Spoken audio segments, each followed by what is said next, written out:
Hello everyone, welcome to the HCIP OpenELR certification course.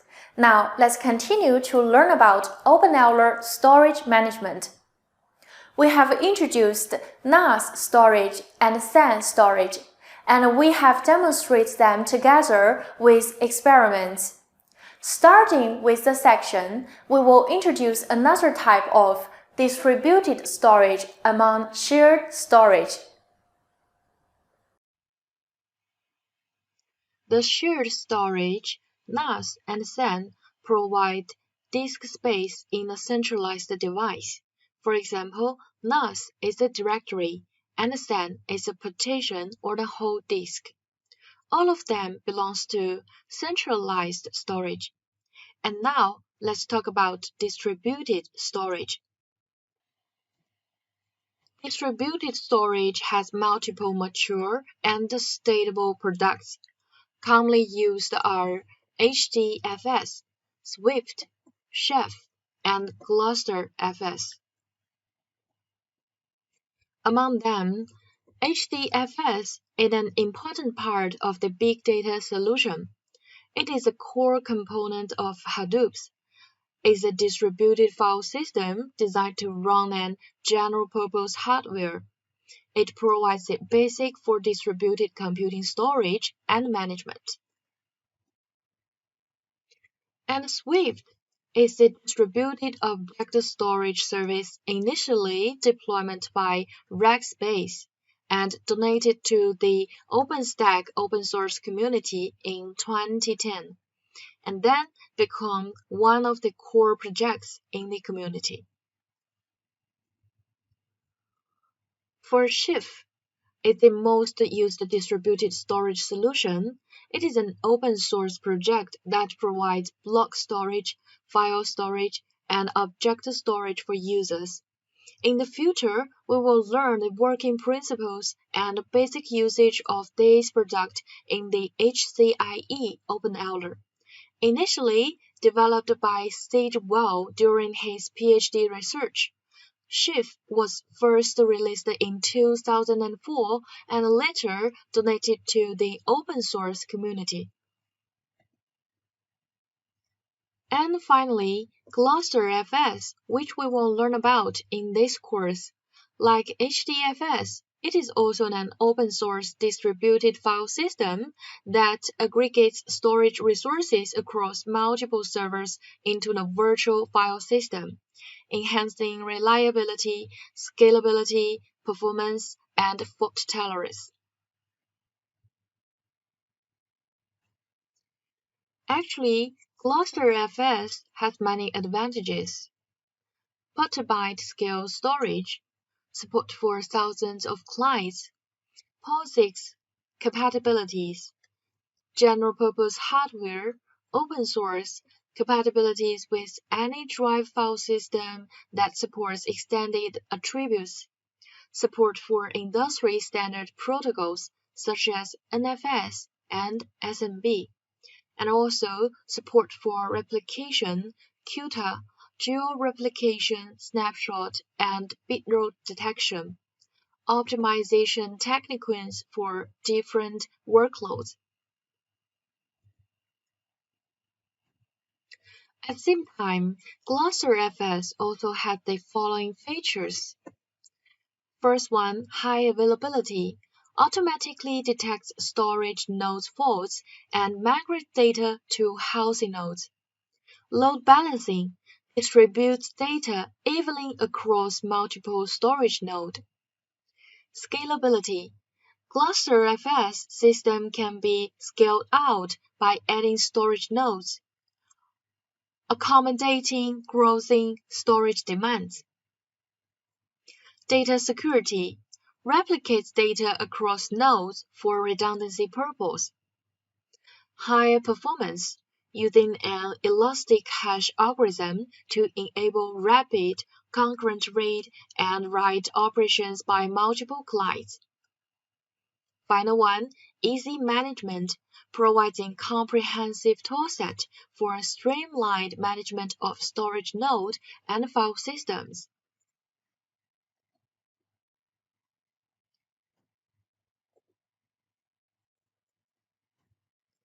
And then, let's look at the GlusterFS architecture. The first one is Brick, that is storage block. It is a logical unit, the basic storage unit of GlusterFS, and an independent data storage unit. A brick corresponds to a directory on a storage node. For example, if the administrator plans to use the SDB disk on a storage node as a storage space of GlusterFS, the administrator needs to format the disk partition and mount it to a directory.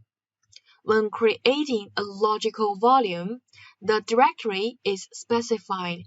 In this way, the directory becomes a brick of GlusterFS. And that next one, volume. A logical volume is a set of bricks and a unit for mounting and storing data.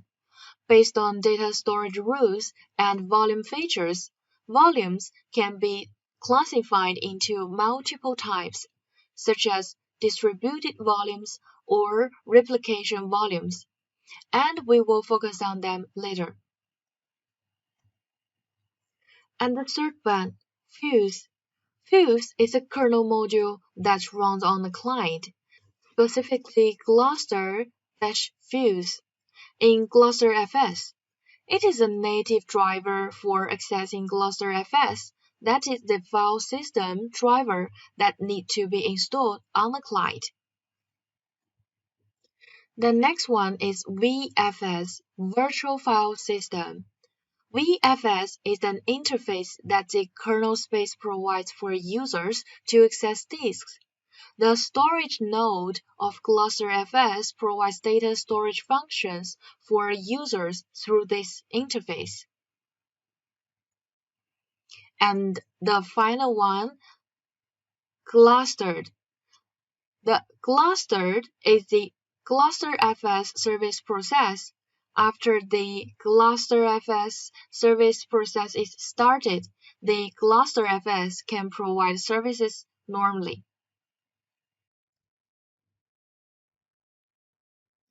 And there is another concept, trusted storage pools. It is in Brick's descriptions. It is a cluster of GlusterFS storage nodes. Storage nodes must be mutually aware and trusted. Data is stored in different nodes in a distributed manner. Therefore, data can be stored in a distributed manner based on the volume types only when the storage nodes are mutually trusted. When the data is read, the data scattered in each node is combined into a complete data and provided to the user. Next, let's look at several common volume patterns in GlusterFS. Currently, GlusterFS supports 7 volume types: distributed volume, replicated volume, distributed replicated volume, dispersed volume, distributed dispersed volume, dispersed replicated volume, and distributed dispersed replicated volume. And we need to master 5 of them, which are the slides listed here: distributed volume, replicated volume, distributed replicated volume, dispersed volume, distributed dispersed volume. First, let's look at distributed volumes. In this type of volumes, the file is first sliced and the cut pieces are then distributed among the bricks.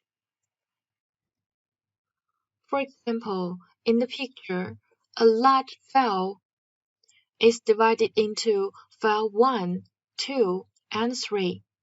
If there are 2 bricks, the first and second slice are saved on the first brick, and the third slice is saved on the other brick. The purpose of this volume is to easily and inexpensively expand the size of the value. However, there is no redundancy in the data.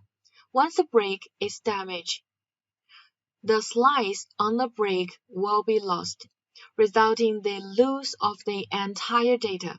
So if you want to use this model, you have to rely on the underlying hardware to protect the data.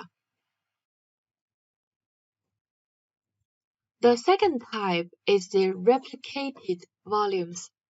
This type of volumes is similar to read one. The files are also sliced first, and then each slice is copied multiple copies according to the number of copies specified when the value is created, and then saved on different bricks. As shown in this picture, if a file is sliced into file 1 and file 2, and the number of copy is 2, the file 1 and 2 will be copied and stored in different bricks. This type of values is suitable for storing critical data, such as databases and file systems. In the replicated volume, at least 2 bricks are required, and the number of bricks must be greater than or equal to the number of replicas. Volumes maintain a complete copy on all servers and are redundant. And the number of copies of the volume can be customized. The number of copies must be equal to the number of storage servers contained in the bricks in the volume. In addition, at least 2 servers must be deployed. If 2 replicas are deployed, split brain is likely to occur. It is recommended that at least 3 replicas are deployed. If the storage space on multiple nodes is different, the capacity of the node with the lowest value is used as the total capacity of the volume.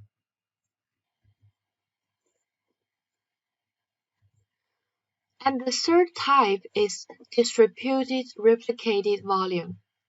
It combines the feature of distributed volumes and replicated volumes. When data is saved, the function of replicated volumes is implemented first, and then the function of distributed volumes is implemented. Therefore, after the cluster fs slices the data, it selects a certain number of bricks to hold a complete copy, then selects the remaining bricks to hold another complete copy, and so on. So, as shown in the picture, the files is divided into file 1 and file 2. If the number of copies is set to 2, file 1 and file 2 are used to represent their copies. The saved data fragments are file 1, file 2, file 1 and file 2 respectively. The complete saving process is as follows. In step 1, the file is divided into file 1 and file 2. In step 2, file 1 and file 2 are created. File 1 and file 2 are saved in different bricks. And finally, file 1 and 2 are saved in the other bricks. If there are not enough bricks to save 1 and 2, the volume creation will fail, so the number of bricks in a distributed replicated volume must be a multiple of the number of copies.